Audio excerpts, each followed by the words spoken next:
എടാ ജോസേ, കണ്ടിട്ട് കുറച്ച് ഇല്ലടത്തും തോന്നൂല്ലേ? തോന്നുന്നു. ഇതുമ്പത്തെ തടിയും 3-4 ലക്ഷം തടി ഉണ്ടാവൂലേ?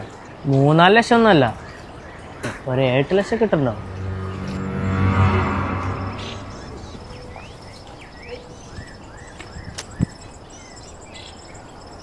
എവിടാ അവള്?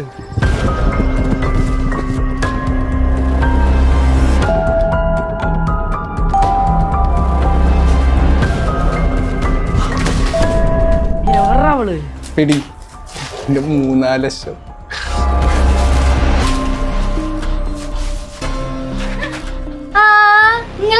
നിങ്ങൾ കൊറേ നേരം ഞാൻ തെരയണു. പൈസ പോയില്ലടാ മച്ചു. കെട്ടൊക്കെ അയച്ചുതരാ, പക്ഷേ ഈ വീട്ടിൽ വിളിച്ച് ഞങ്ങൾ പറയുന്ന സ്ഥലത്ത് ഞങ്ങൾ പറയുന്ന എമൗണ്ട് എത്തിച്ചേരാൻ പറയണം. വീട്ടിൽ വിളിക്കാൻ ഫോൺ താടാ. ജോസേ,